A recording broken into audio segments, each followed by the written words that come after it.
What up? What up? What up? It's Rec League Podcast, man. I am Randy Little. I'm the host for the past 34 episodes, man. This is episode number 35. And on the episode today, we are going to talk about the Oscars, react to some of those awards, winners, snubs, whatever. And then we're going to talk about, like clout chasing on social media. In the movie community, film collector community, man, it gets a little crazy. So we're gonna discuss that a little bit.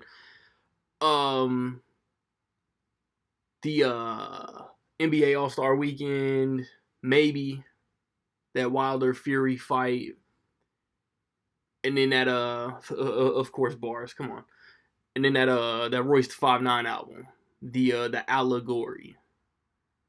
And as far as guests and everything, I'm still trying to get all that hashed out. So we'll see who pops in. We'll see who pops out. And I didn't do no poll questions over the past 2 weeks. Nothing sparked like, hey, I should do a poll question on this. So I just didn't. And I think I'm gonna just get into in between the last two shows. In the theater, Fantasy Island came out, The Photograph came out, Sonic the Hedgehog came out. You can find reviews on my YouTube channel for The Photograph, for Sonic the Hedgehog. This past weekend, The Boy 2, Call of the Wild came out. If you could find it in a theater close to where you're at, the Impractical Jokers movie is out. Took a road trip, watched that. If you're a fan of the show, you're going to like the movie. My review for that is also on my YouTube channel. This upcoming weekend, The Invisible Man comes out, and then the weekend after that, we're in March, right before the next episode. Onward, the new Pixar movie comes out, as well as The Way Back, the Ben Affleck movie. And then the past couple weeks on DVD and Blu-ray, Ford vs. Ferrari came out. Roma came out on Criterion. The DC Universe Swamp Thing season came out. This past week, 21 Bridges, A Beautiful Day in the Neighborhood, Jojo Rabbit, and Midway came out. This upcoming week, Frozen 2 and Knives Out comes out. And then the Tuesday before the next episode, you got Dark Waters, Queen and Slim, and then Titans Season 2 coming. And I feel like there's more that I usually say in the intro, because this intro feels crazy short. But yeah, man. If you want to keep up with what I'm sharing on the social medias, man, at Rec League Podcast on Facebook, on YouTube. If you watching this on YouTube, obviously, on Facebook and Instagram at Rec League Podcast, at Rec League Pod on Twitter, and when I get back, man, we'll just talk about the movie stuff.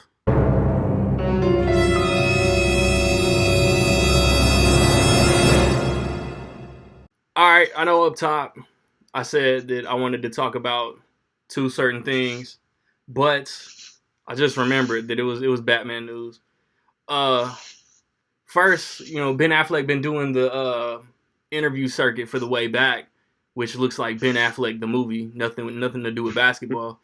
But he kind of come out and said why he dropped out of a solo Batman, and it was basically because like Justice League was such a nightmare to get done. And I don't think that they said who he showed the script to, but the script for his solo movie was dope. He was gonna star and direct, and they told him, they was like, bro, like if making this Batman movie's anything like Justice League, then you're gonna drink yourself to death. And he said that's why he stepped away. I just wanted to hear y'all reactions. So Eric, start us off. That's unfortunate. Making big budget superhero movies is driving you to relapsing back into alcoholism. Yeah, that's sad. I think it could have been, because I like this Batman with the especially in BVS, the Frank Miller style suit, and Affleck he looked the part, but it sucks. No need to dwell on it. Nick.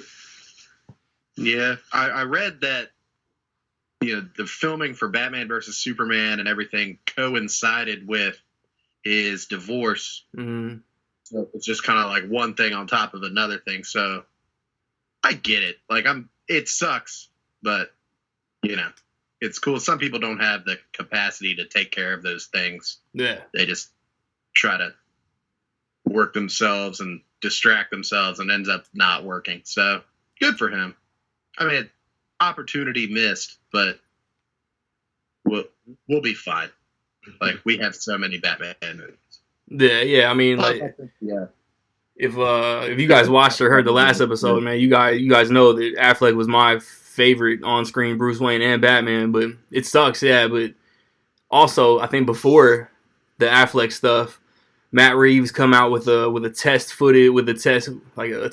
fitting for Robert Pattinson in his Batman suit, and then like 3 days ago, I guess some set pictures leaked with a stunt guy in the bat suit. And like I said in the group chat on Instagram, like it looks like a mashup of like the Arkham video game suits, along with supposedly he's supposed to be in his first couple years as Batman. So it doesn't look like a fully formed Bruce Wayne has figured out like the ultimate bat suit. You know what I'm saying? It looks like he just slapped some stuff together to keep himself safe. And young Batman starting out, like that makes perfect sense. Nick, start us on that one. I've seen mixed reactions to the pictures. Yeah. I shared one picture from like a certain angle, and it looked sick. Like, I don't know, like he's wearing these pads and stuff like that. Like, it looks cool to me. I'm not wearing hockey pads. Like there's only so much you can really do with the Batman suit to like screw it up anyway. Yeah. Like, I mean, you'd have to like make him look like one of those action figures that's like purple and green, and like it's like they'd put out those action figures. Like, you'd have to do something like that to like really screw it up. So I don't know. Like, people just worry about nothing. I think it's gonna be good. Exactly. Even if it's not good, like the suit's gonna be fine. Yeah. Like, it's gonna be fine. The little test footage, like the little Daredevil opening credits video, that was cool. Like, he looked like Batman to me. I don't know. So, did anybody like involved in the movie come out and say that the emblem is made from the gun that killed his parents, or was that just some conjecture that somebody cooked up and somebody else ran with? I didn't see it officially anywhere. I didn't saw either. it on like an Instagram poster. It's cool if it is. Yeah. Eric, how would he get that gun? Exactly. That's what I want to know. How would he get there? Exactly. Because in year 2, it's not like he's like super tight with Gordon yet. Right. But yeah, it's people. It's like I'm sure you all seen footage when the stock market opens and everybody rushing to the middle of the floor, and people. But that's social media. I think we're going to talk a little bit about that later. But people, which Batsuit is your best? They got speaking of Keaton, Affleck, stock market Pattinson, though. It's Pattinson stunt double. Yeah. Where's his cape? It's like, okay. I swear, like the suit, like Affleck in those Suicide Squad shots had a cape. Yeah, but no, it's I can't wait. It's these shots of the stuntman is taken by a camera. It's not how it's going to look on film. And the Pattinson footage it's test footage, and people are like, oh, it looks horrible. It looks like Daredevil. I'm like, just relax. Daredevil was fire though. Same thing. Like a year ago when they did that Joker test footage, people did the same thing. They were like, this is probably not how he's gonna look. Like, it's probably early shot. It was just like a video from the movie. Like, it was exactly how it looked. And now people love it now. Right. So it was just fine. Yeah. If the movie comes out and Pattinson's great, everyone's just gonna be like, this is it. We finally have our Batman. And I'll be like, okay. Like we didn't have him in 89 or 05 or 16. Okay. You were so skeptical. Yeah. Yeah, it's like if you're watching, if you're listening and you're like not an avid moviegoer, if you go casually to the movies and Robert Pattinson is your reason not to see it, look, like Matt Reeves directed the last 2 Planet of the Apes movies. They were phenomenal. Let Me In is a solid vampire love drama thing, and Cloverfield is also good. The Batman is in good hands. Yep. Yeah. Cloverfield is good. Yes. Damn it. All right, like earlier in the week, like I was thinking, like the whole movie segment is like tailored to both of y'all, because both of y'all can like spearhead the Oscar discussion, and then like the other discussion was Eric's idea, so I want him to like take lead on that. We could do Oscars first. I don't know, just hit the major categories or whatever y'all want to talk about. Nick, what would you react to the winners and I'm the just snubs? I guess. How did a Korean movie win Best Picture when Joker and Marriage Story are right there? You want to talk about him now, or you want to talk about him later? Oh, we'll segue into that. That's funny. You talk about, I forgot about that. I did too. Yeah, that's funny. Certain people are still, I don't know if you've read the news, certain people are still talking about that. And it's just like, is it called the American Movie Oscar Awards? Yeah, like, no. Like, exactly. It happens fairly often.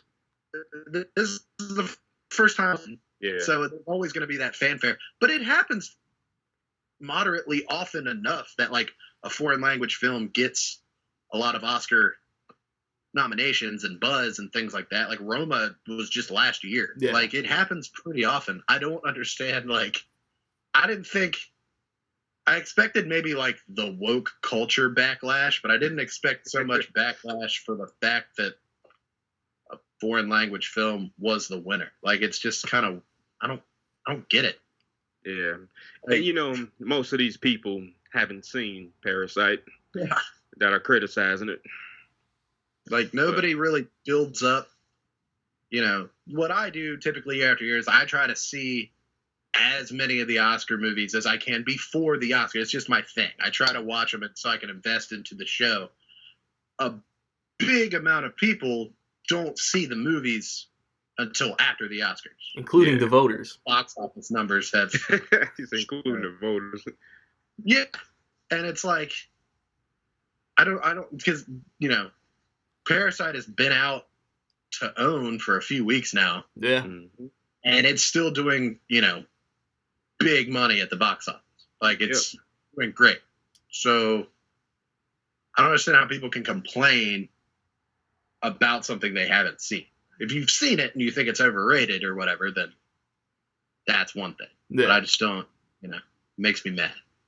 Yeah. Damn it.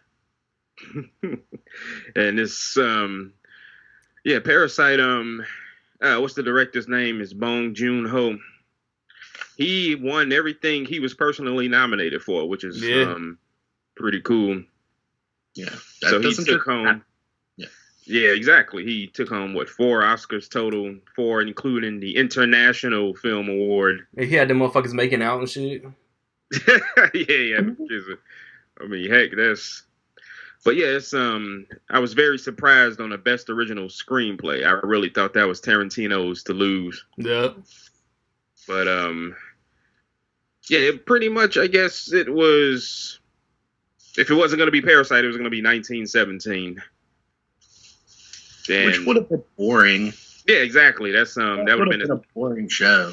That would have been a safe, excuse me, the safe bet. But other than that, it was a very, I guess, by the book show. Nothing, and I like the little format of having no host, but having different, people come up and do their little bits and whatnot. I guess was all right. Yeah, I didn't get. They would have people come out and introduce presenters. Another person. Yeah. like, hi, I'm Rose from Star Wars. Here's, Right. I think somebody actually pointed that out. Like Beanie Feldstein popped up and like introduced Mindy Kaling. And then she did her thing. Just put them together. Yeah. That'd be funny. Yeah, that's you can see they're trying to still get it together without a host, but for the most part, it was, I would be curious to see Chris Rock and Steve Martin host. I was about to say, yeah. Yeah, that's really all the host does is come out and like do a funny monologue, and then just pop up from time to time. So as long as you have someone to do just like a fire monologue, which they did last year too. Right. Like Tina Fey and Amy Poehler and the Bridesmaids, basically. Yeah. And it's a little something. So, no, we watched the telecast, and it's something I wanted to touch on. So, the Academy, the AMPAS complains about POS. Yeah. There we go. No, they complain about the telecast being bloated, right? Them and a lot of other people. So, and I did a podcast, the Sigmund Cinema podcast. Check it out. I did a podcast about the stunt category, and one of the Academy's reasons for not having it is saying that the telecast is too bloated. And I mentioned in there, they had a dude come out and freestyle a rap about everything that happened up to that point. It was nice. Hey, he was killing. Yeah, he was talented and nice rap. But you telling me about a bloated telecast, but you having stuff like this come out. You know what I mean?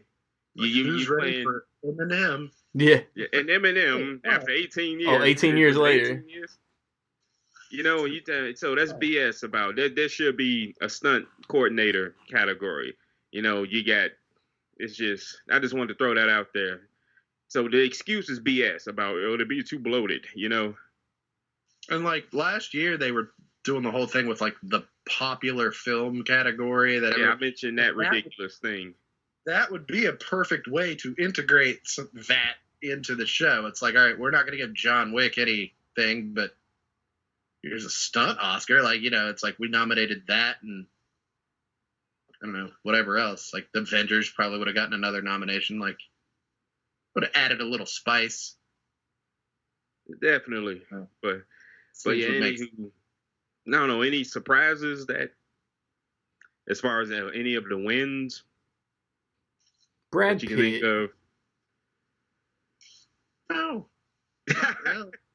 I mean, yeah, that was like his to lose, and we knew Lauren Dern was gonna win. Mm-hmm. Yeah, I think supporting were like the only King predictions Phoenix. that y'all had right. Joaquin's speech was suppressed. Yeah. Now, what'd you say, Nick, about the speech? Joaquin's speech is always a surprise. Like, you never really know where that's going.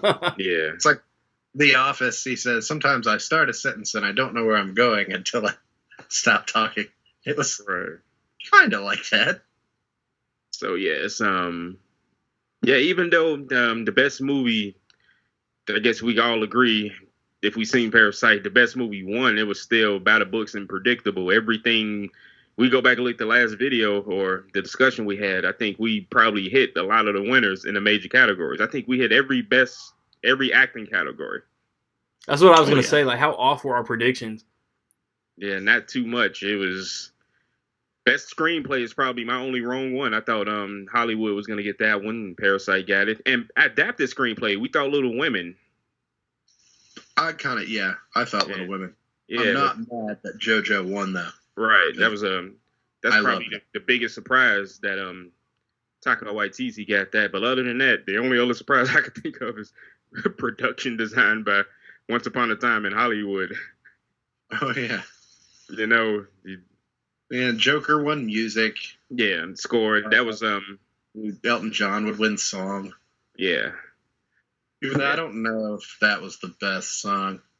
Nah, it's probably more of a more of a award. Yeah. But yeah, other than that, nothing sticks out. Nothing spantabulous about that award show. All right. Toy Story won. Hair Love won. It was a good show. Good stuff. Yeah, I think I started off 3 for 3, and then I quit paying attention to my score because stuff that I didn't vote on started winning. Oh man, but yeah, that's it. Hopefully next year will be more unpredictable. Wonder Woman. For sure. Been this year. Oh yeah. They're going for like production design or costume design or whatever. Yeah. It's happening. There's gonna be a comic book movie for Best Picture like every year now. And the Oscar goes to Steve Trevor's fanny pack. Mm-hmm. Exactly. Costume design. This is gonna be like shit they bought at Goodwill. Despite every 80s thing you see, you're like, oh my god, it's amazing. So in the worst segue of all time, it was a reaction on the social medias to the winner of the Best Picture, and that can snowball us into the second half of the discussion. Eric, start us off. Well, Nick, I don't really like you, and we're gonna. No, I'm just kidding. No, yeah. So pretty much, like Nick said, it's certain people in a spotlight in important positions in the world talking about a movie that won Best Picture, and definitely didn't see the movie, but there's one coming back down to, I guess, our scale or whatever. There's one individual who made a YouTube video ranting about the fact that Parasite won Best Picture and also won Best International Film. And obviously, this knucklehead doesn't know the difference between... So we have the Academy Awards. That's a show that's in, I guess, America, whatever. Well, what a lot of people don't point out is a lot of American movies are foreign films in other countries, like the BAFTA Awards and, the numerous huge film festivals that happen, like the Cannes Film Festival.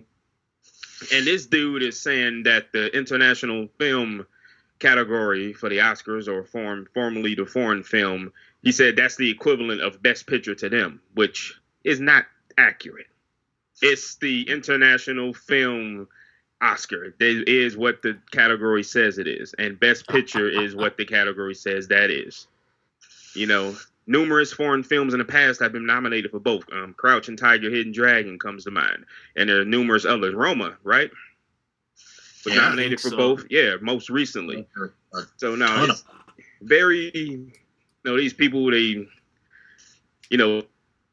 as we probably all of us got one or are on one, they go microphone and talking to it, but most people who claim to be movie buffs and cinephiles get on it and they don't know what the hell they're talking about to a large degree. And like this one like this one knucklehead is just hopping on and at least have a respectable point. Yeah. And this one knucklehead, and no, we won't name him because we're not gonna give him. It's getting into something we're gonna get specific on, clout chasing. Yeah, it's clown shit. It's just for attention. Yeah, and you can tell this dude didn't see the movie, and like Randy said, it seems like the other movies that he mentioned, he just read the synopsis for it and didn't even see those movies. Mm-mm. I probably I'll be honest, I probably saw up until the show 8 out of the 10 Best Picture nominations, but yeah, at least I saw the top 5 contenders. You can match the top 5 contenders to the best directors for the most part. But yeah, these people come out and I don't know can y'all tell me what's itching people's butts about it being a foreign film getting all this attention? Is people don't like to read subtitles? The thing is, I don't like reading subtitles. Like, if I had to, it's like an unpopular opinion. I'm of like movie buffs. Like, if I had to choose, like, I would like my movie to be dubbed, just simply because it's like sometimes it's like I'm reading so fast, you're like missing what's happening to me. That's not everybody's experience. People love reading it. Sometimes I'm reading so fast. Like, when I watched Parasite, I had to rewind it like 4 or 5 times. I watched it online because I'm a criminal. I had to like rewind it like a few times because they were like talking and I was reading and things were happening and I realized like I was reading and I was missing what was happening. But like, is that enough reason for me to be like, well, that movie shouldn't have won. That movie wasn't good. Like, no, the movie was awesome. Mm-hmm. Like, that's how they chose to put the movie out. So if that's what's holding people back, like if that's the reason people are like, oh, well, I hate this, That's hilarious to me.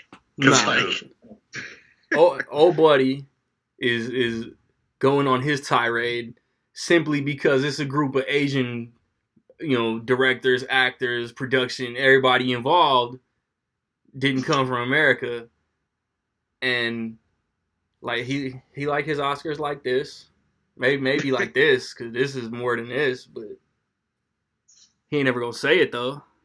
Yeah, just like movies, like 1917 is not an American film. Yes, it's technically a foreign film. Yeah, like you don't hear a peep of that. Like it wasn't like. Tis true. Half the cast of Little Women are like British, and Ford versus Ferrari has a lot of like Italian stuff. But Matt Damon, like, there's not. Yeah. I didn't think it was really that big a deal. I thought it was kind of like known that it was gonna do well at the Oscars. Yeah, like I think I said, like I don't think I like put it in stone, but I think I said I feel like Parasite is just gonna run the table. Yeah. Mm-hmm. I kind of figured it would win Best Picture. I just kind of had a feeling, kind of like Moonlight over La La Land a few years ago. Like if I'd had a prediction, I thought, they're not gonna. Much as I like La La Land, they're probably not gonna give it to that kind of predictable. Right. Deserving or not is completely hearsay. Like it's whatever. But I was like, I feel like that's going to win. I had that again this year. I was like, 1917 was great, but pretty boring Best Picture winner. They're trying to not repeat the King's Speech thing. Definitely. As good as that was. But it's like they're trying not to do that every year. Yes. I mean, nope, sorry, Nick. What was that? I said, but that guy didn't realize that. He didn't look into it that far when he went on his life. Yeah, it was just a very ill-informed, miseducated, uneducated dude, But unfortunately, we live in a world, like this video here will be on YouTube. And the important thing on YouTube is views. And not the thumbs up, thumb down ratio, unfortunately. Oh yeah, dude had so many thumbs down. That was hilarious. Yeah, but unfortunately, that's not more important than views. And unfortunately, with those thumbs down, he's getting a lot of views. Yeah. So, but it's a more, what do you call it? There's no bad publicity or whatever you want to call it. Yeah. Any exposure is exposure. Exactly. I'd rather not get that type of negative exposure, but some people just thrive off of it. It's the troll mentality, and in social media, people when they go for the hot takes and all that, and came across one person that said Margot Robbie's performance in Birds of Prey was better than Joaquin Phoenix's Joker. Okay, let's pump the brakes. Yeah, all right, man. Take a beat. Let's pump the clown shoes and let's. Yeah. No. It's Margot Robbie is not standing on anybody's shoulders. Joaquin is. Yeah, no, it's crazy. And the thing is, with these, type of people that go for these hot takes and attention. Yeah. And it's like a drug. It's a sense of, technically you can look at it like it's a power thing. Look at this. Look at these reactions that I'm evoking from these people. I'm getting them all riled up, and it's like sitting on the throne. Y'all two do the Q&As, and y'all be getting some flirtatious reactions. Y'all be getting. Yeah, I'm pretty sure some stuff. I would assume, Nick, that for the Q&As or trivia you do on Instagram that you probably don't post, right? Yeah, I'm just like, some of them it's like, hey, what's your favorite color? And I'm just like, kill yourself. But then like some of them, I'm just like, I don't even know how to respond to that. Like the cat. Yeah. What was that? Like that was weird. I got that too.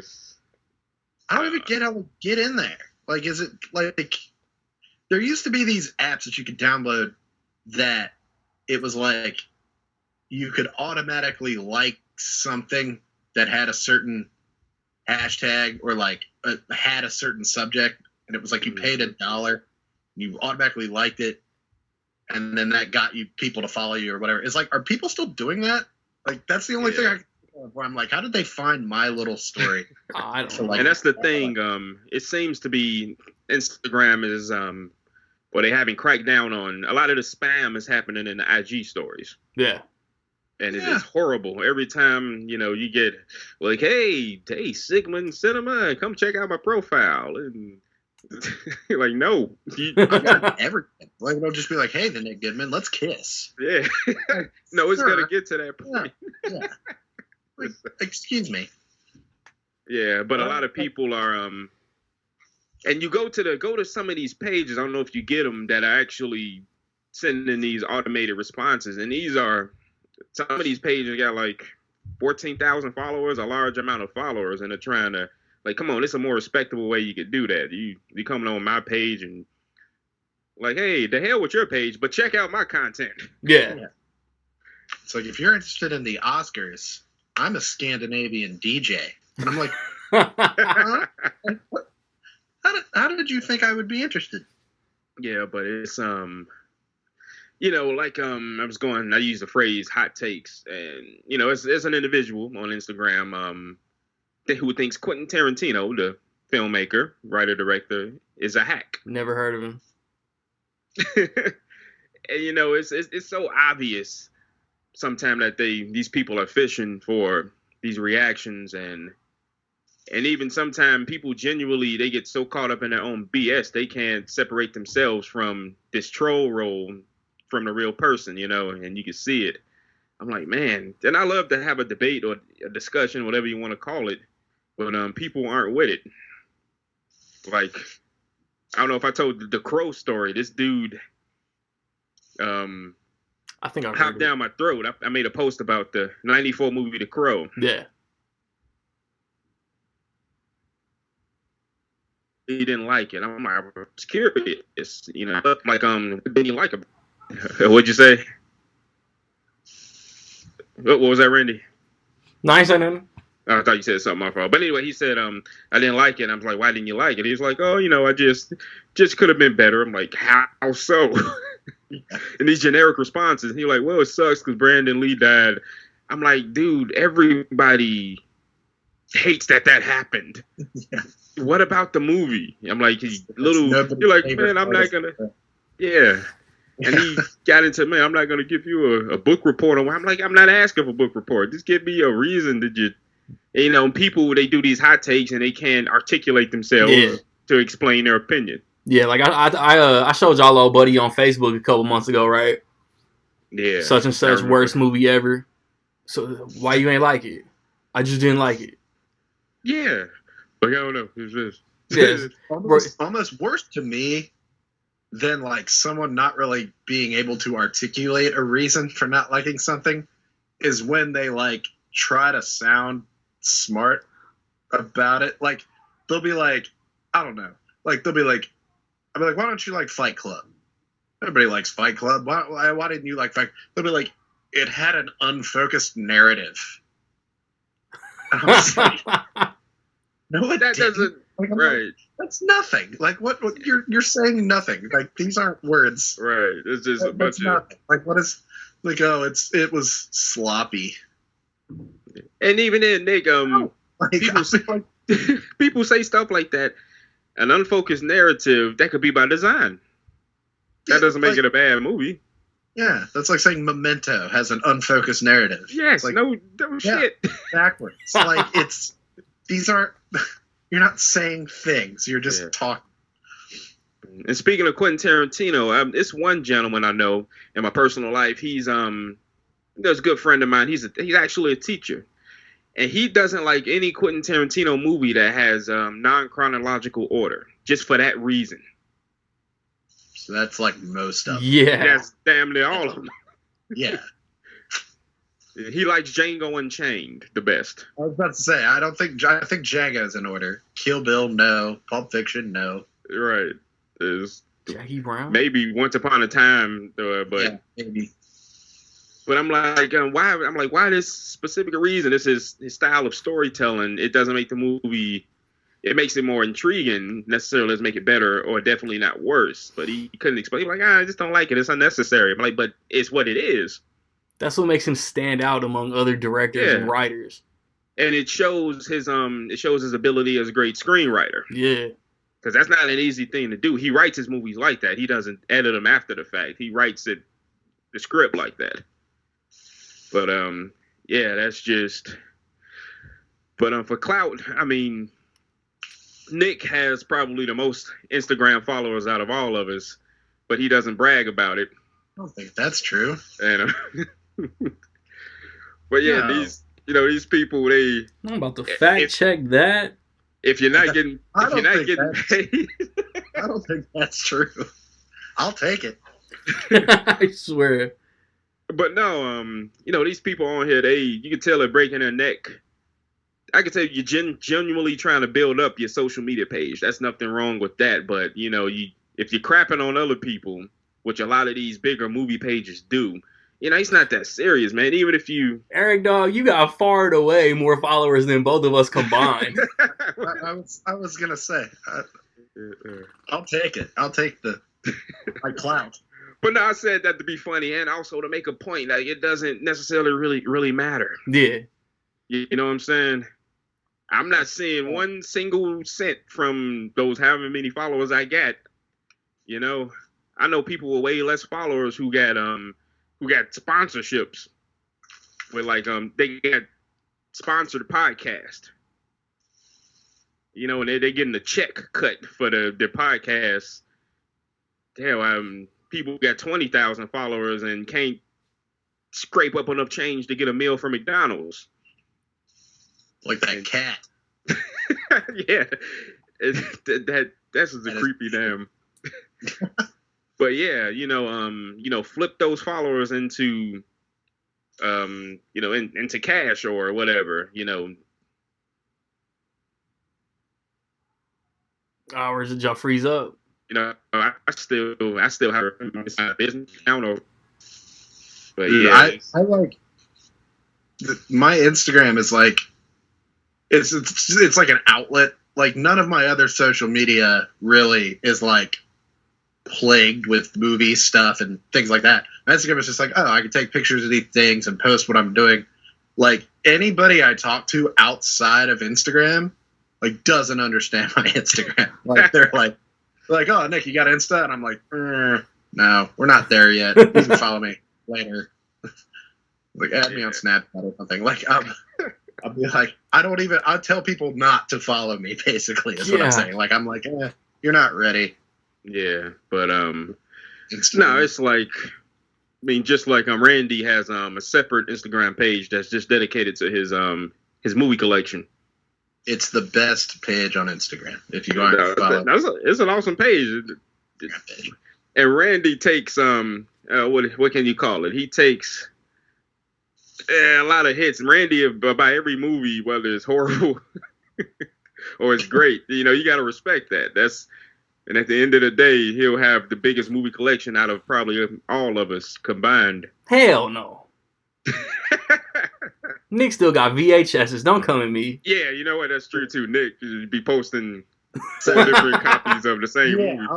I'll get separate copies and not get rid of my old copies. That's my advice.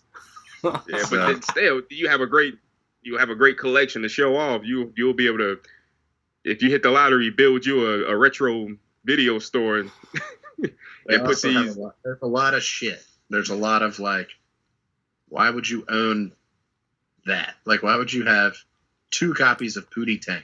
Yeah, but I have 1 copy of Pootie Tang, and I'll be like, because it's great. I love it. And that's and we're creeping into collectors territory, and people don't understand that I have 5 different copies, different versions of Scott Pilgrim versus the World. I got 4 different steel books from UK, Canada. What a geek!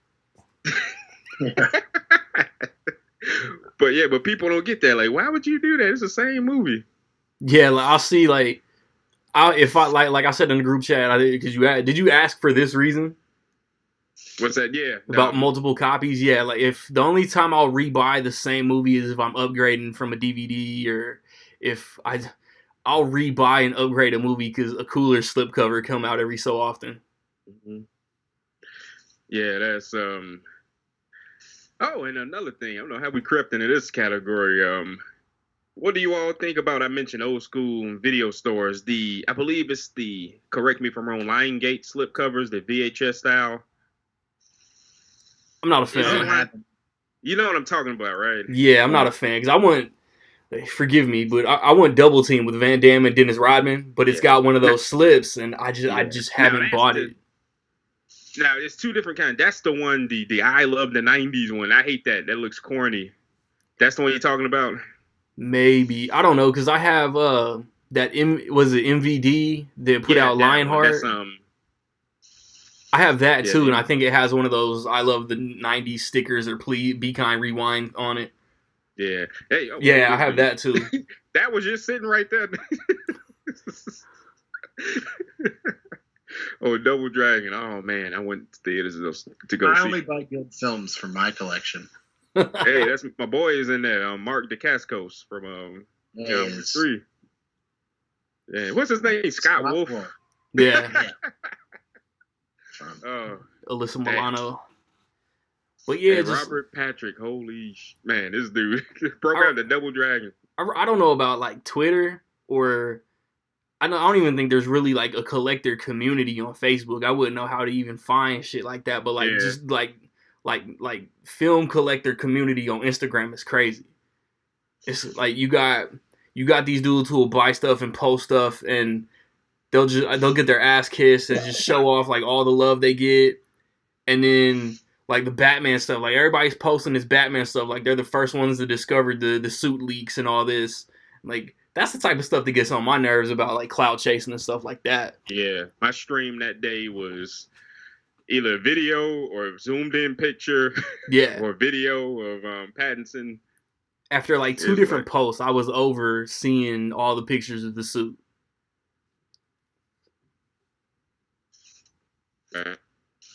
I broke up a bit. Yeah, y'all froze.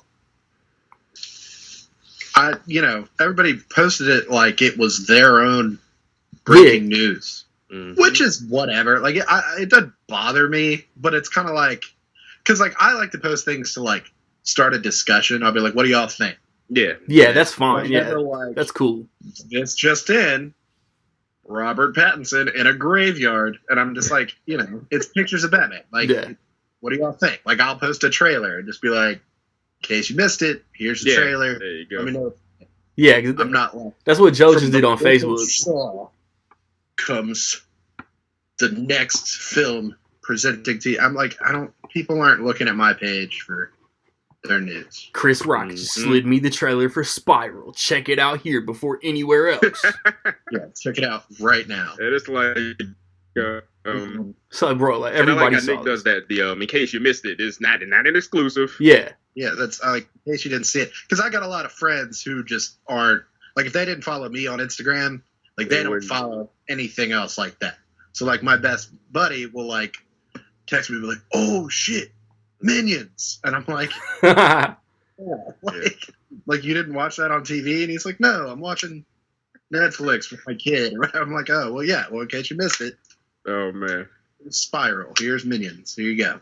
But I know Randy knows what I'm talking about with this one. He knows exactly what post. You don't know what I know that you think that I know that I know. Oh, I think I do think. Hey, so, but anyway, so if you notice on my very modest and small Instagram page, I don't post a news quote unquote. Yeah. You know what I'm saying? I post what I find entertaining to myself, and I hope it entertains y'all. I've said that before. But one thing I kind of don't like is when people try to drive a narrative. And I'm going to use an example. Randy knows. I don't know if you saw it, Nick, but we know how movies work at the beginning of whatever year. I nicknamed it, if it's not the official nickname, the dump month. You know, studios dump crappy movies that they don't want to keep on the shelf just to get them off the slate. And somebody asked the question like, "Oh, is horror movies in trouble?" And no, it's just it's what it is. The beginning of the year. Did you see that post, genre Nick? releases there. What's that, Randy? I was asking Nick if you saw that post. I did. You follow that page? Let it be known that I generally, the persons who posted that, I generally like their page. Oh yeah, it's a great page. Yeah. But in case they watched it. But no, yes, I did see that, and I was like, yeah. Like, I think we all eye rolled to that shit. Movies that have come out have been any worse than they looked. Yeah, but to be honest, you know, the person also said, you know, there's a decent amount of movies coming out later, and I made my little comment, which got a lot of love or whatever. I'm like, it's nothing to read too much into. It's what it is. A point, though. Every year at the beginning. Invisible Man coming, A Quiet Place coming. Let's ask the same question again in April. Yeah, exactly. But you know, we had some surprises. Bad Boys at the beginning of the year. A great movie and successful. Yeah. You know, hell, we throw Sonic in there. Yeah. You know, there's gonna be probably more crap with. You know, I'm still going to therapy over Escape Room from last year. I like the Escape Room. Yeah, we need a gentleman's agreement that Eric goes to see the sequel. Yeah. I'm waiting for that. Hey, you know what? I am gonna have my silly ass up in there because I'm not gonna have a choice. Whenever the hell that sequel does come out. Yeah, just like everything that's come out so far didn't really, like yesterday I saw The Boy 2. It was exactly as good as it looked. Like I was like, this isn't gonna be anything really, like, you know, I don't really think of movies as like, oh, that was a waste of my time. Like if it sucks, it sucks. Yeah. I still chose to go see it. But I'm like, this isn't going to be anything to write home about. This is going to be the sequel to that other movie called The Boy. And that's exactly what it was. I was like, oh, yeah, that was that. I didn't expect it. Like, should we be worried about it? I love that trash comes out my birthday weekend. The state of horror on The Boy 2 and Fantasy Island, then, yeah, like, maybe we should be worried. But there's always things. There's always a Midsummer or a Quiet Place or a Get Out or a movie like that comes out. But you know, I try to be interactive on my page. I posted during the Oscars, you know, going back to that. I have like the last couple of years what I call a snub series. Actors who I believe have been snubbed for a nomination or a win, and I put Val Kilmer from Tombstone. And one individual commented on my page and he said, what's that, Randy? Agree. Yeah. And said, what about Margot Robbie for Birds of Prey? Yeah. Oh, I'm surprised somebody did. But no, this gentleman, he said, yeah, I agree, but said something about Val Kilmer's performance wasn't seen by a lot of people, was probably why I was snubbed. And I replied, well, that's not true. And Tombstone was a modest hit.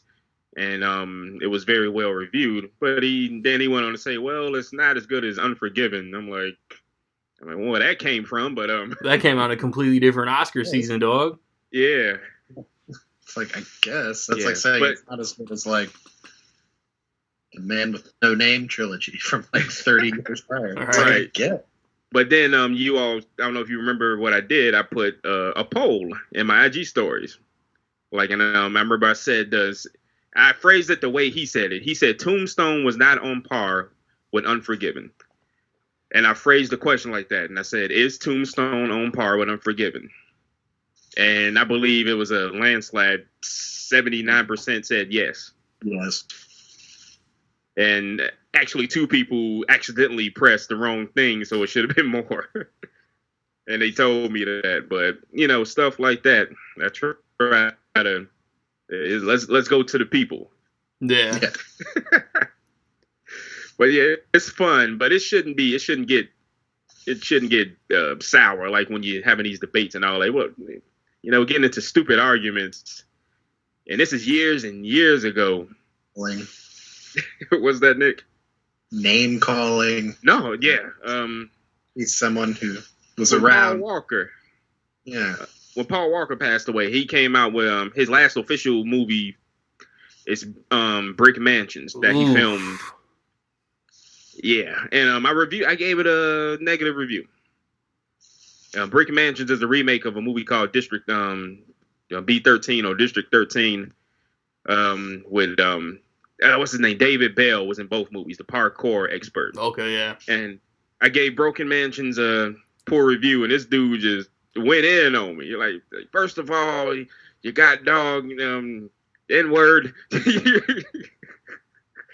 Like, I'm like, damn, dude, you like the cat. I just didn't like the movie.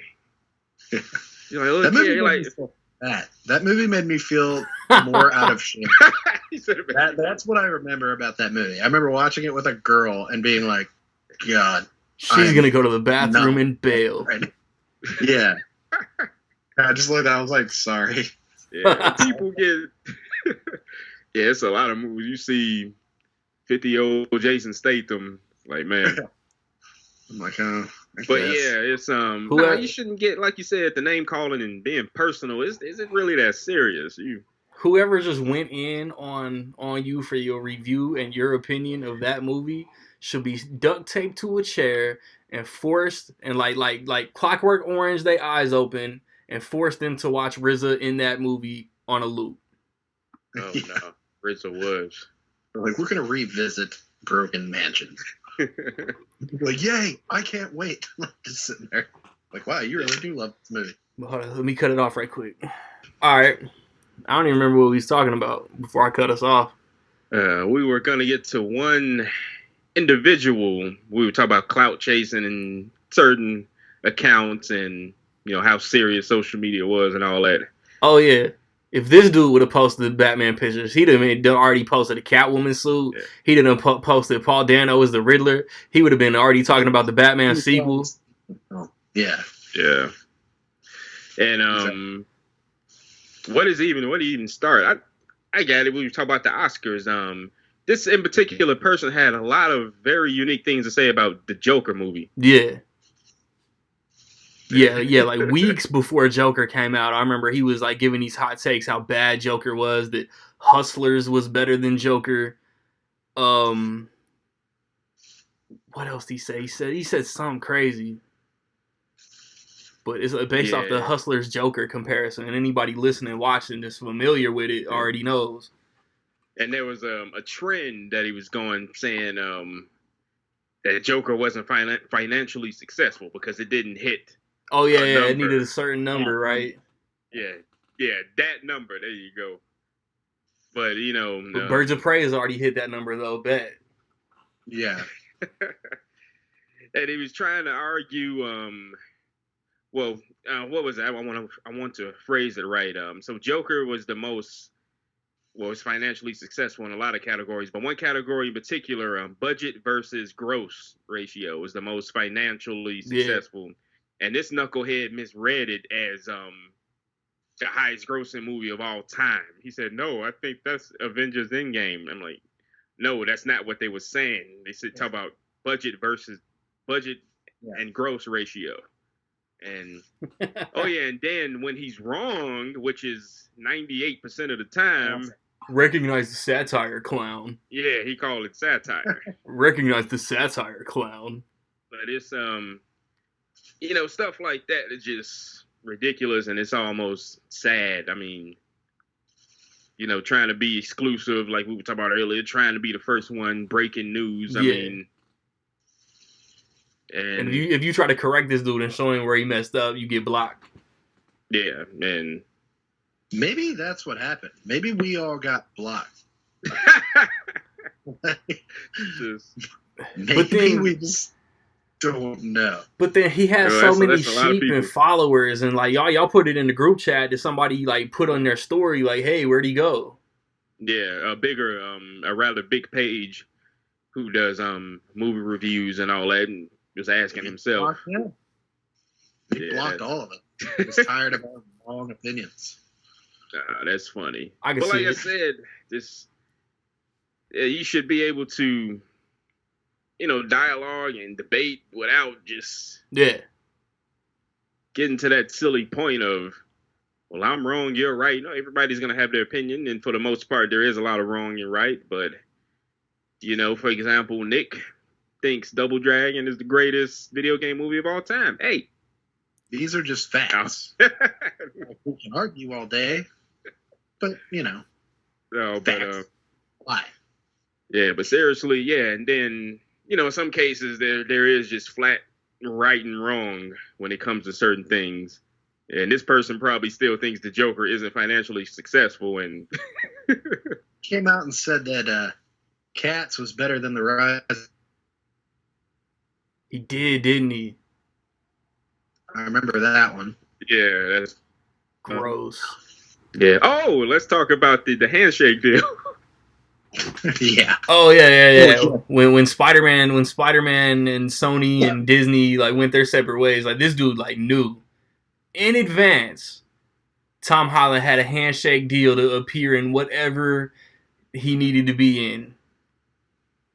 Yeah, people, and for people who don't know that are listening, that's just not how Hollywood works. We don't have to be, even from the outside looking in, we know that shit. Hey man, I got a handshake deal with Peyton Manning to be on this podcast, and y'all seen how many episodes he already been in. Yeah. Now, granted, there are people still go by the gentleman code, but it's just in business, it's not a smart. So Disney isn't doing that. Like Disney and Sony. Disney and Sony are not doing that with their Marvel franchise. Right, not at all. Honestly, we shook hands. If there's anything close to this handshake thing that they might have, it's all of this supposed tie-in between Morbius and Venom to the MCU. Yeah. Somebody might have shook Michael Keaton's hand. It was you're gonna be in another movie. Yeah. And it'll be okay, thanks. We're gonna need you on set with Jared Spider-Man's hand saying you're gonna be Spider-Man forever. Oh, this has completely nothing to do with anything. But did y'all hear that Sam Raimi had to cancel something because he got filming to do? So it sounds like he might be a lock for Doctor Strange. I hope that's true. So do I. Wish this page was around still to let us know. The last rumor I heard about that is they were rewriting the script for the Doctor Strange multiverse, so I saw that as news. I need Tobey Maguire to get that handshake deal to end up in said multiverse. Yeah, but see, if this page was still around because this page had all the clout, so he would have had all of these people commenting on his post talking about, "Oh my gosh, I can't wait." And he would post all these fan-made posters like they was legit for movies 3 years away. It's so much, man. Yeah, it was. But there's a lot of fake things that looked legit enough that it was well, this might be real, it might be not. I can't find anything official, but so it was let me post satire. It with a heart eyes emoji and just let everyone run with it. Yeah. And then you'd see a lot of people being cover art for True Lies in 4K. Oh, that's not happening. Oh, yeah, I remember that one. They're that's not coming out. But it was he posted it with a hard eyes. So, and then when people were hey, this is actually fan-made, he'd be I know that clown. Yeah. I know it's fan-made, you clown. I just like it. Yeah, but you didn't disclose that either, goofball. Yeah. Sorry. And then he would push certain social justice causes. And then bash other accounts, completely contradiction all this other stuff. Right. Lots of anti-gay rhetoric. Lots of name calling. That was always my thing. I was why are we so? Yeah. Is this that serious? Yeah. Ever? But that's the funny thing. I was posting on my page if I'm posting a ranking or something that is clearly of a personal opinion. I'll just be let it be known that this is the official ranking of the MCU and no other rankings. I'm nobody's gonna be wow, because everybody's gonna disagree with your thing. Nobody's gonna rank the MCU the same way. Nobody's gonna say so. he would post his, and somebody would come up and be like, "Really? Guardians of the Galaxy? You think Captain Marvel's better than Endgame?" He'd be like, "Yeah, clown, misogynist prick." It was like, yeah. Like, whoa, that was quite the leap. Your ranking of a movie automatically turns you into a woman hater. Yeah. No, that's ridiculous. Cool. But now we have good times.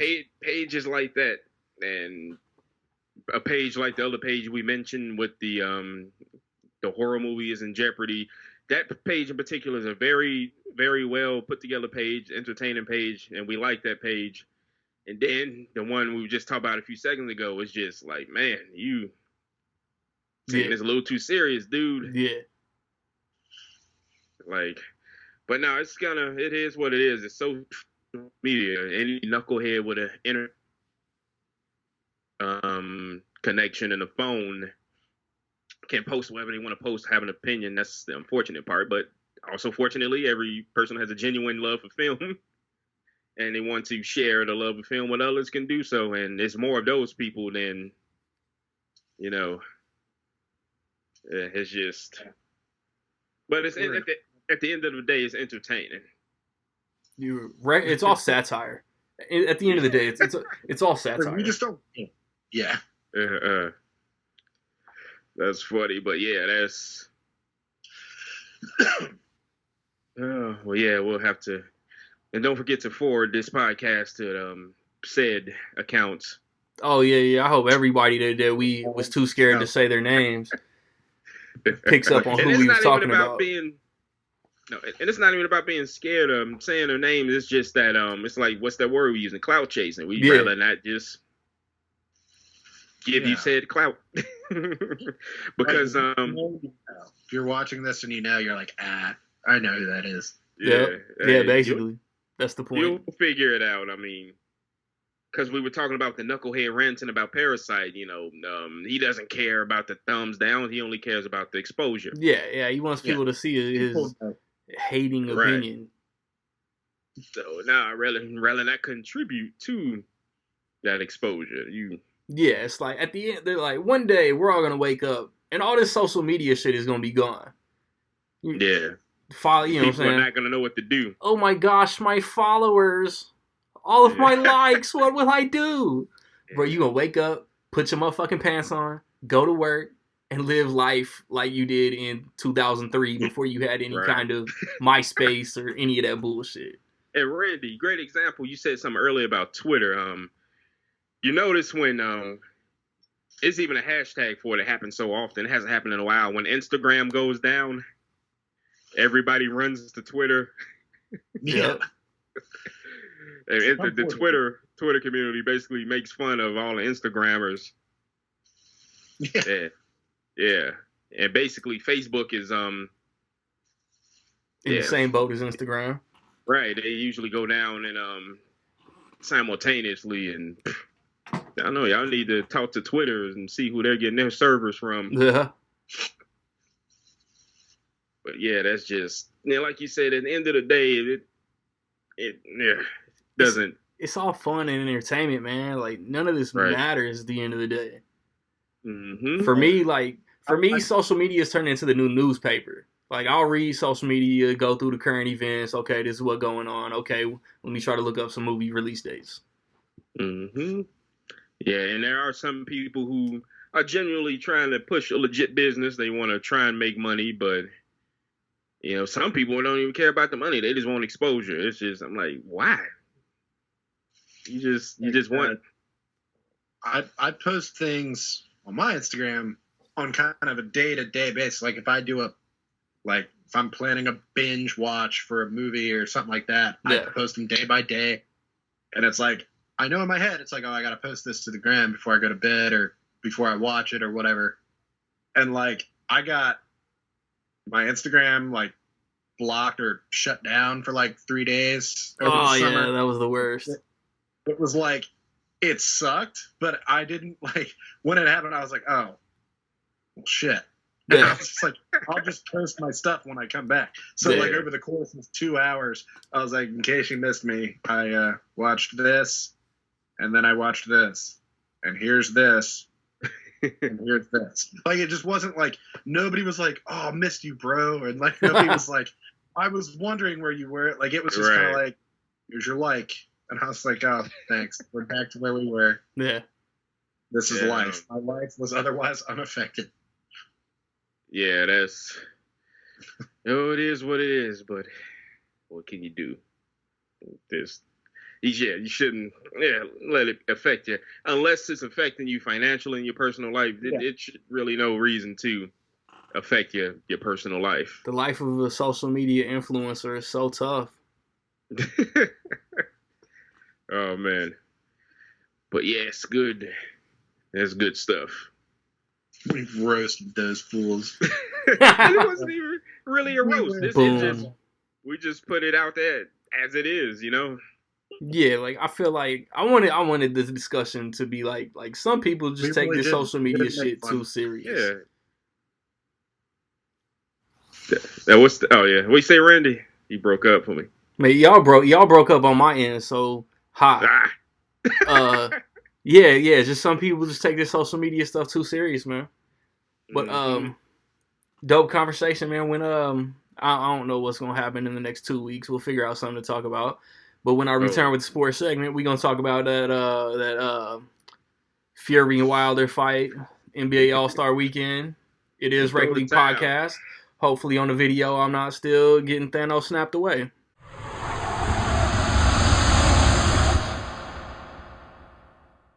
Alright, for the third time, we trying to do this sports thing. Old Man Lawrence and Dogs have joined me on the Rec League Podcast. And that Fury Wilder was last night. What'd you think?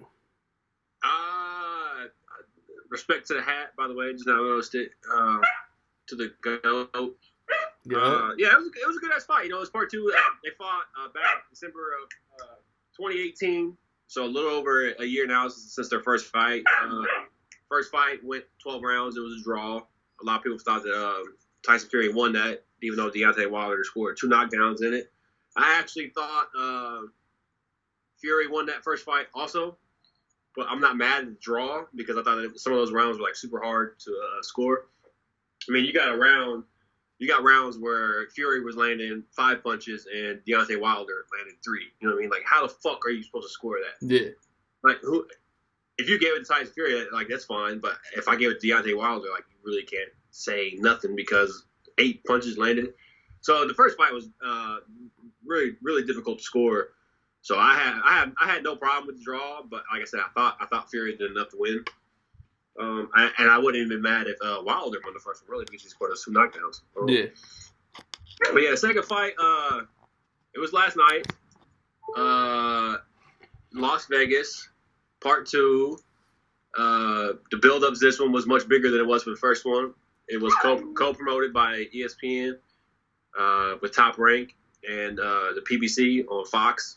So it was kind of cool to see both networks kind of coming together and combine their teams to cover the fight. It was a really entertaining fight, way different from the first one. Tyson Fury came out from the get-go and applied pressure, kept Deontay Wilder on his back foot. Deontay Wilder catches a lot of criticism because people say he's not really a good boxer. They feel like he's a one-trick pony, like he only has his right hand. And It is a right hand from the heavens. Like, it will strike down with the force of 1,000 Thor hammers. That Hellboy. And just knock people out cold. That Hellboy. He may be a one-trick pony, but that one trick is still better than 95% of people who box professionally. Like, that's how deadly his right hand is. Yeah. But like I said, Tyson Fury applied the pressure and kept him on his back foot the entire fight. And Deontay Wilder just was not comfortable fighting off his back foot. He couldn't generate his power. He couldn't dictate the flow of the fight, which Tyson Fury did. I will say this, though. Round 1, Deontay Wilder caught him with a 1-2. The same 1-2 that he's famous for, the little throwaway left jab, followed by the right cross. Damn near cleaned Tyson Fury up in round 1. Tyson Fury ate that shit. It didn't land completely flush, but it landed and it woke Tyson Fury up. Everybody watching that fight was like, ooh. We all thought that. I was like, ooh, that was it right there. Ooh, everybody, ooh. And then they just kept fighting. It got stopped in the 7th round. Deontay Wilder's corner actually threw in a towel. When you're watching the fight live, it looked like the referee stopped the fight. Yeah. And it was pretty close because I think the referee was going to stop it anyway because Wilder he wasn't throwing any punches. Like he was getting hit a lot and not throwing any punches, which is usually how stoppages occur. But yeah, his corner stopped it in the 7th round. I want to say like halfway through the round maybe. So yeah, Fury now has the WBC belt. He has the Ring Magazine belt, which is probably the coolest belt in all professional boxing. I think that belt just looks badass. So yeah, he's the quote unquote lineal champ too. So you got AJ now, who's got 3 of the belts. So hopefully we'll have a unification fight. There's a rematch clause. They have 30. Deontay Wilder has 30 days to make a decision if he wants to fight for the rematch or not. He probably will. So we'll probably get Tyson Fury, Deontay Wilder part 3 before we see anything else. But yeah, it was a good fight, man. It was. I actually put $30 on. I say $30 like I'm flexing, but I'm really not. It was just something fun. I put a $30 bet on Deontay Wilder to win by TKO in 10.5 rounds or less. And needless to say, I lost. But like I said, it was nothing. I didn't think Deontay Wilder was going to win. Like I wasn't like talking shit. Like I'm telling you, he's going to knock him out. I just thought he was going to win. You know what I mean? And I was kind of rooting for him at the same time too, because he's an American. You know, fighting a Brit. I wanted the American to win. Yeah. But I put $30 on him and I lost. But Tyson Fury, man, he did his thing. He's the lineal champ for a reason. He beat the man who beat the man, and he looks like the best boxer all around in the heavyweight division right now. I mean, he's doing his thing. So yeah, it was a good fight. I didn't buy the pay-per-view. I went and watched it in the movie theater. I think it was $80 for the card. Oh, that's dope. Yeah, I saw ESPN Plus one at $80. Yeah, I was saying I don't know if it was worth $80, but it was a good fight. It was entertaining. I spent, like I said, $30 bet on it just for fun. $20 to get in the movie theater, and I spent like $15 at the concession stand, whatever. So I basically bought it. You know what I mean? Yeah, hell yeah. But it's cool to watch a movie theater and be with a gang of people going crazy watching it. Easy, settle. You put any money on anybody's blood getting licked off of their neck? Nah, and I don't. He didn't lick him, man. I think he was just doing. He was going to town, and he just happened to be super close. I think he was taunting somebody ringside. He was getting X-rated. He was definitely taunting somebody ringside. Having fun with me and Tyson Fury. Everybody said he was tasting his blood. Nah, I don't think so. I think he's just being a smart ass. Yeah, so we'll see what happens in the next couple of days if he's going to call for that rematch or not. I'm pretty sure he will, though. Yeah. So, in the second worst segue of this episode, I don't know, man. All-Star Saturday Night. I didn't even watch the Celebrity Game. I saw bits and pieces of the Rising Stars. I didn't watch the Celebrity Game. I watched a little bit of that other one. Skills Challenge I watched because Sabonis was in there. Yeah, we had a Pacer and a Skill Challenge come in runner up. Yeah, he should have won though. Should have won, I swear, because after they blew the whistle and Bam won, Sabonis hit his 3. Yeah. So I mean, Bam misses that 3, Sabonis wins right then. But what was after that? I think Buddy Hield took the 3. Everybody knew it was Devin Booker was gonna be in the top, and then like I predicted Buddy Hield just off a whim picking a random guy. Yeah, I actually placed 2 bets on that. I placed a bet on Devin Booker for $10, I want to say, and he ended up losing. But I put a $5 bet on Buddy Hield, which gave me my money back plus like $8 or something like that. So you're welcome. Yeah, right on. Both my people that I actually bet on for 3-point contest ended up being in the final. It was kind of cool. Oh, that's what's up. And then dunk contest, super controversy. Because it's super Dwayne Wade. I don't know if I call it controversy. Yeah. Controversy. I mean, again, like I looked at the guys and like over the past, like I don't know how many dunk contests, the guy that nobody gives any chance to win it ends up winning. So I was like, man, I'm gonna go Derrick Jones when it should have been between Aaron Gordon and Dwight Howard. But Dwight Howard had that one good dunk in the first round, and the rest of his dunks were kind of mid, showing some Kobe love. Yeah, I agree. Yeah, I think the finals they got it right with the finals or whatever. They put on a good shot, man. It was a back and forth dunk contest. I actually think Aaron Gordon got robbed. I hate to throw around the robbery word. Yeah, he got robbed, bro. He won that shit. All of his dunks were 50s. Yeah. Other dudes' dunks all weren't 50s. That's a victory if you're asking me. Yeah, that's exactly what they should have done. They should have just been like, okay, the finals are a tie, so let's do the cumulative score. Aaron Gordon dunk champ. Yeah. Because he had some stupid dunks for the third time now. Yeah.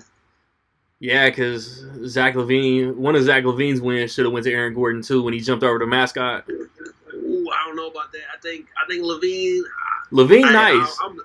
I'm Team LaVine on that. That one was much closer than this one. I wanted LaVine in this year's too, just because it was in Chicago. Did he say he didn't want to do the dunk contest because he wasn't an All-Star? Maybe. I thought he said he'd only do the dunk contest if he got voted for the All-Star game. He was broken at 3 though. Shit. Yeah. And then what you think about the new game format? I know we was all skeptical going into the All-Star game and the way how they announced the way that the game was going to get played. Well, I have to admit something. First and foremost, I fell asleep during the best part of the All-Star game because, good Lord, everything took so long. Man, that shit was stupid long. My man Chance the Rapper had a full-on concert. And that shit was weak. He just didn't do a couple songs. My man had a concert. And it was like 10 o'clock at night. You know, the kid wakes up at 4:30 in the morning, and I was already exhausted from a long weekend. Man, that halftime show, I was struggling to stay awake. And needless to say, when the third quarter rolled around, I was on my way out.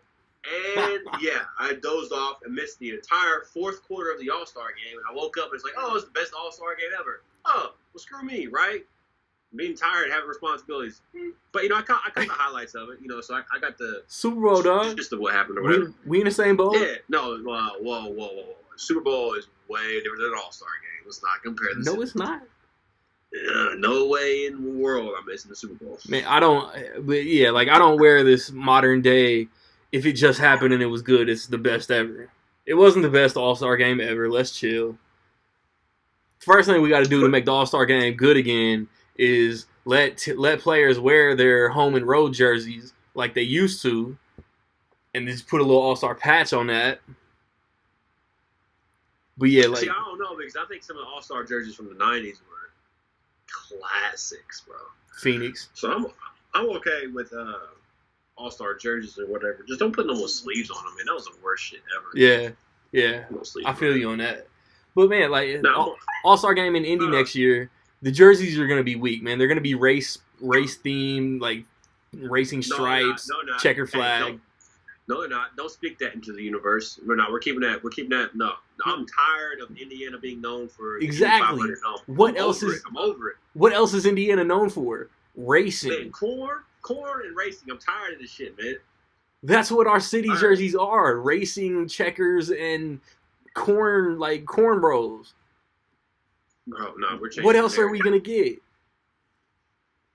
Changing the narrative. Yeah, so we got it. We got it 2020. I've already got my money saved up. I joined a little VIP list so I can get tickets or whatever. Thanks to you. Shout out. Yeah, so we're definitely in the house next time. What's going down? But yeah, the way that the game played out, though, I thought it was cool. I mean, I wasn't a big fan of the point limit. I know everybody was mad that it ended on a free throw, but I'm like, okay, how many games of 21 have you won from the free throw line? Yeah. Like, nobody gives a shit. And I also saw some stupid posts. If you can't D somebody up, you lose. But I also saw some stupid posts. I also saw some stupid posts saying that Kobe's first point was a free throw. His last point was a free throw.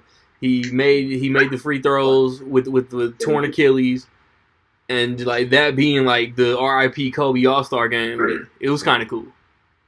Yeah, and honestly, the All-Star game sucked because of that. Like, no joke. Like, yeah, we talked about Kobe last pod or whatever, but It was a lot, man. It was definitely very Kobe heavy. They had a lot of David Stern stuff in there too because he recently passed as well. Yeah.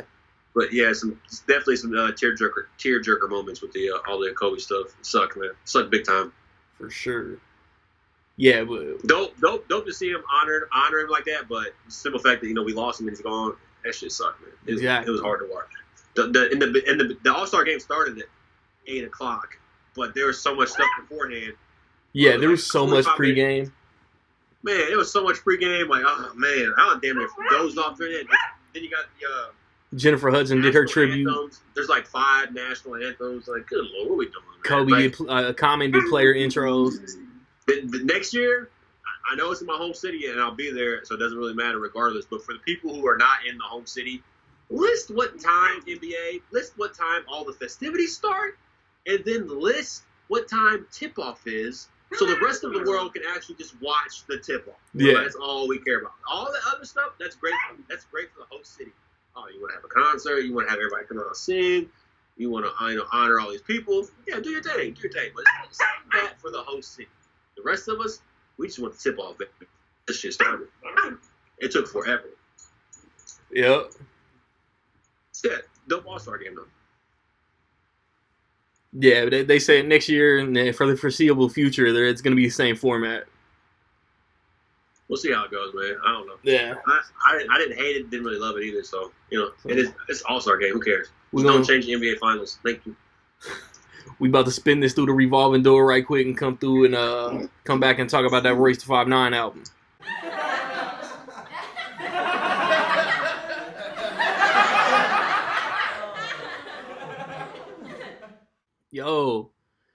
Yo, I'm a student of the game. Watch a lot of movies. I bump a lot of music. Take notes. Make that shit my own and use it. Never abuse it. Show mad love. Be a master of the craft. Then they recognize a player first pick in the draft. Stay fucking with the round tree. Then they get the shaft. I'm always throwing punches so they getting knocked out. I stay doing work, bitch. Don't ever clock out. I rebound like Martin Lawrence cause my homies box out. Dudes was talking super reckless till them pistols popped out. And then a bone bag called a toe tag. It was so sad. I had no dag. Don't mean to be a flow drag, suck a gonad. But he passed a couple years ago, about a month ago, and a week ago. Ignore all of my emotions and just let them speakers blow. What if I could bring him back as if I had that biblical Easter flow? Kids hunting for the Easter eggs on the day that Jesus raised. Lames pop a shot at Randy and they really think that he was phased. And let's close it out right quick. A little over 48 hours ago, Royce the 5'9" come out. I swear I thought this come out in March. Royce came out with this new album to follow up the Book of Ryan. It's called The Allegory. Gang of tracks, 22. Couple of these are skits though. Stupid tracks. It's kind of feature heavy. Some of these is just the hook. Some of these is really just like background ad libs. Thank you. But there's some verses on here. Oh yeah. I got one spin through this. So I really ain't at liberty to really say like I was saying before we hit record. Like it's probably the best album I've heard all year so far.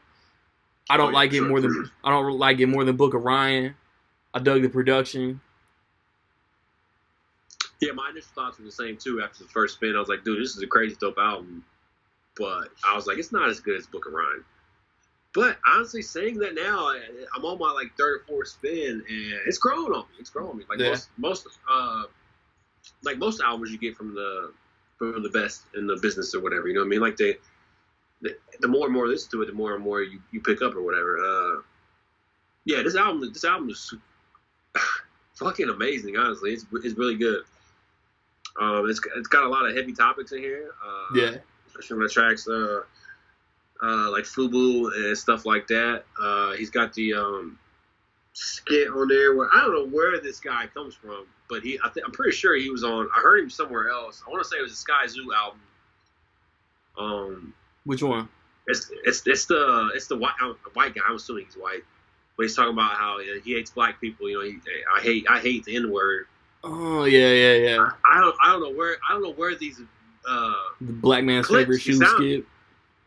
Yeah, the Black Man's Favorite Shoe skit. But that guy, I'm pretty sure Sky Zoo sampled one of his videos or whatever and threw it into a song. Yeah, it was Sky Zoo. But I have no idea where this guy comes from. Like, I have no idea like what platform he's on. Is it YouTube or I don't know. I have no idea. But yeah, hearing that shit on there kind of made me uncomfortable just listening to it. Yeah. But yeah, it's a heavy and it's a complex album, man. It's dope as hell. I actually don't think there's a weak guest spot on here. If I had to say, I think T.I. had probably the weakest verse out of all the guest spots. I know that's gonna sound weird. T.I. did his thing. Yeah. But there's some people on here that had some dope ass verses. Yeah. Kid Vicious had a really good one. Westside Gun. I fucking love Westside Gun. Who was it? Benny. He's from Chi-Town, right? Who's that? What's his name? Benny the Goat. Is that what he calls himself? Benny the Butcher. Benny the Butcher. Yeah. Benny the Butcher. His verse is stupid good. He had Crooked was on there. Yeah. Did his thing. That beat was cold. Vince Staples, and there's somebody else I want to say that I'm forgetting. No. DJ Premier had a beat on here. The feature stupid. That song was stupid, by the way. What was that? Look real quick. Is it On the Block? Yeah, that's where I was going. Yeah. Oswin Benjamin had a dope verse. That song is sick, man. I honestly looking at this track list, man.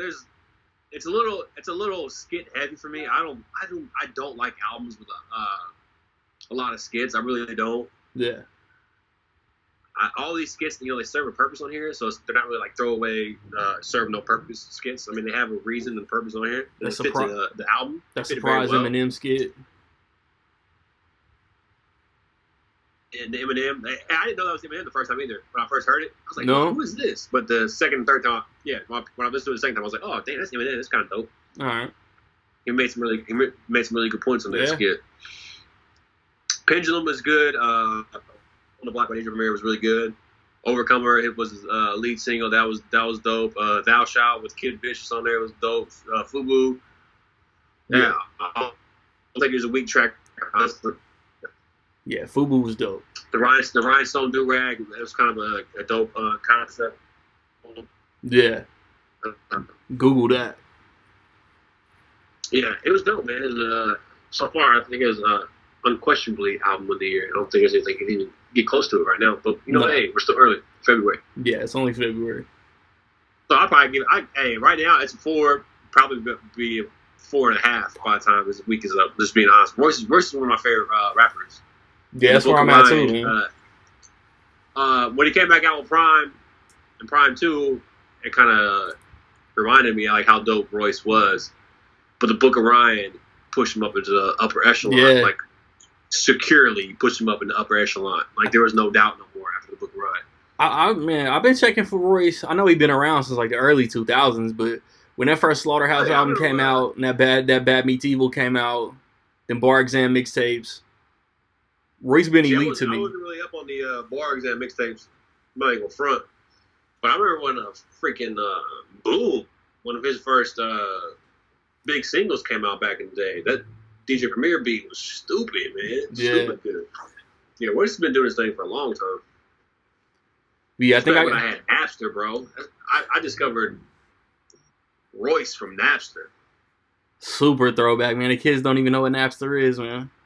Yeah, I think I give this a 4.2.